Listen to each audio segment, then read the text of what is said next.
The National Football League is currently witnessing the emergence of its newest, most dynamic superstar. Every week now brings another incredible moment, another jaw-dropping catch that leaves commentators and fans alike breathless. Yet it was just a few short years ago that this same player was universally branded as the NFL primary antagonist. George Pickens, a man whose physical gifts and unbelievable athleticism are undeniable, was constantly at war with his own temperament. His competitive fire often boiling over into moments of genuine controversy. The question that has followed him through college and into the professional ranks remains: was he truly a villain? Or was he merely a hyper-competitive soul who was grossly misunderstood by the media machine? But to truly uncover the answer, we must journey back to the hyper-competitive football landscape of Hoover, Alabama, where Pickens' legend began to take shape as an unstoppable force on the field. A true five-star prospect whom every elite program in the nation desperately coveted. Including powerhouses like Ohio State, Michigan, Alabama, and LSU. His initial path was set when he committed to Auburn, aligning himself with fellow five-star prospect and quarterback Bo Nix, creating an immediate and dangerous synergy that promised an incredible future for the Tigers.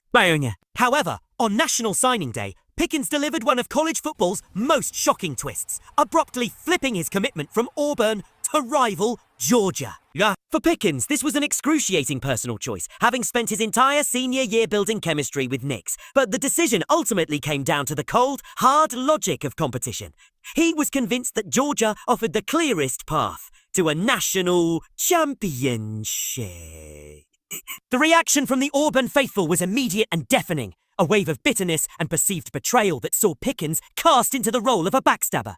But he successfully insulated himself from the noise, determined to prove his worth on the biggest stage. His first year in Athens started with a blaze of glory, highlighted by incredible early performances, including 2 spectacular touchdowns against Missouri, that signaled his arrival as a breakout star. Unfortunately, this momentum was quickly derailed by an ill-fated rivalry game against Georgia Tech, where his emotions exploded, leading him to engage in a physical altercation that resulted in a suspension. He was benched for the first half of the ACC championship game against LSU, a contest Georgia desperately needed him for, and the Bulldogs were ultimately crushed 37-10.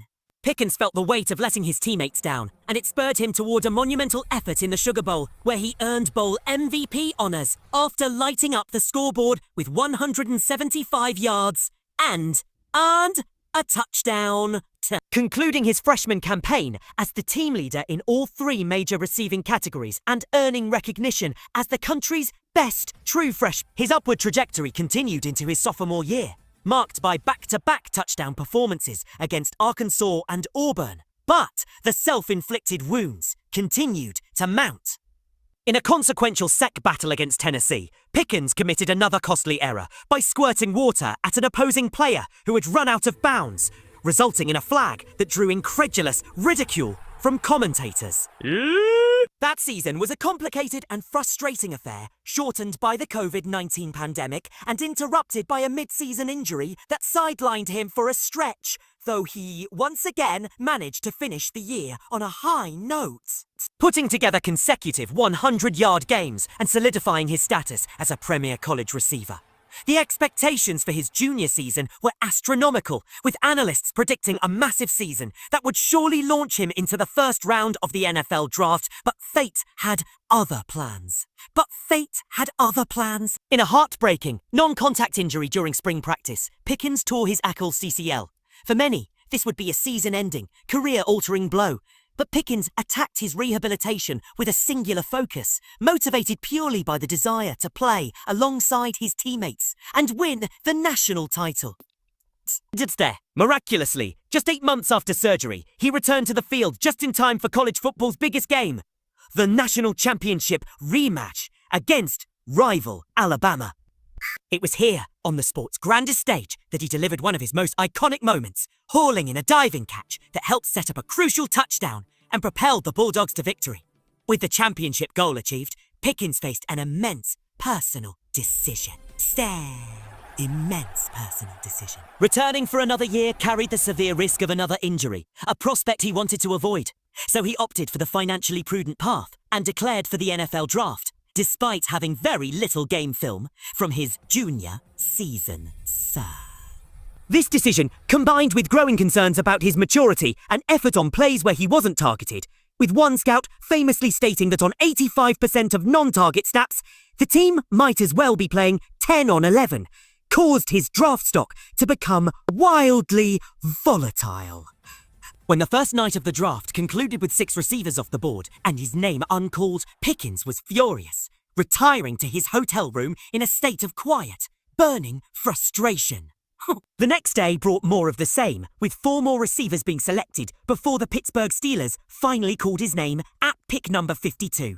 The video of him receiving the call quickly went viral, showing a complex mix of forced humor in his facial expressions, mixed with a clear simmering resentment. He had been drafted, yes, but he now carried a powerful vendetta against every team that passed on him, a feeling that he was superior to everyone selected before him. He arrived in Pittsburgh and immediately began to channel that internal rage into his play.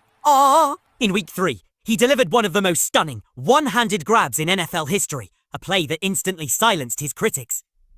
Yet, the same competitive fire that drove those spectacular plays also manifested in his growing frustration with his role. After a game against the Falcons where he was targeted only twice, Pickens was visibly upset on the sideline, demanding the ball, a clip that went viral and was immediately framed by the media as evidence of the attitude issues scouts had feared. Coach Mike Tomlin, however, saw it differently, famously standing by his receiver and calling his competitive nature a net positive, dismissing the negative media commentary as silly.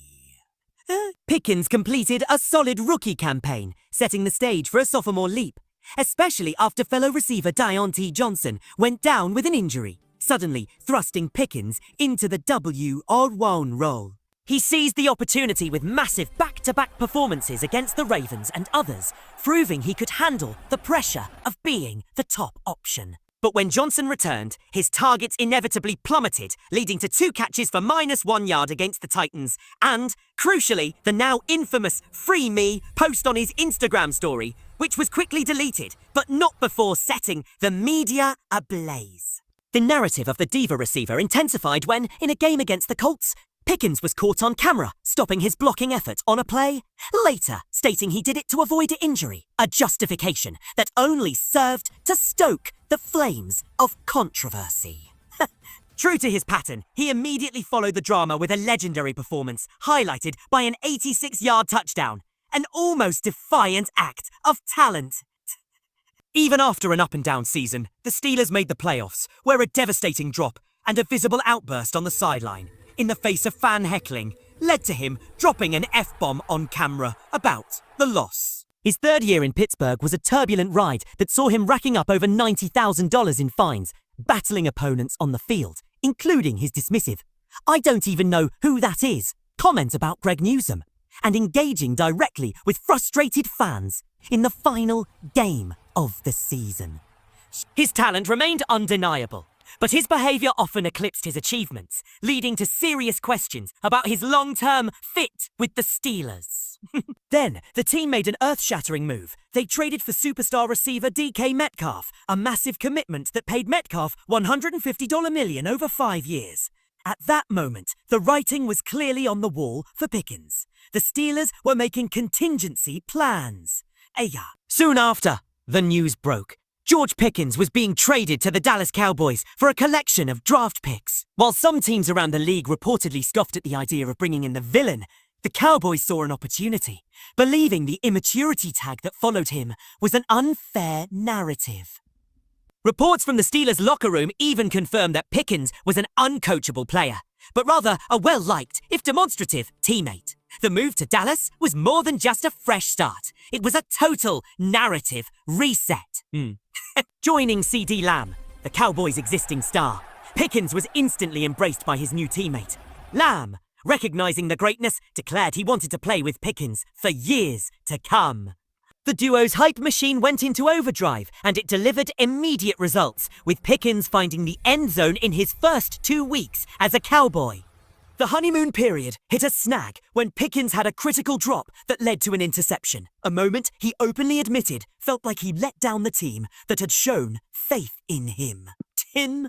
However, when CD Lamb went down with an injury, Pickens stepped up as the clear-cut W Row, delivering 2 phenomenal games with 134 yards and 2 touchdowns, followed by a monster 168-yard effort against Carolina. This was the George Pickens the league had been waiting for, unlocked, energized, and enjoying the game again. The new offensive coordinator loved his infectious energy and praised his pleasure to coach.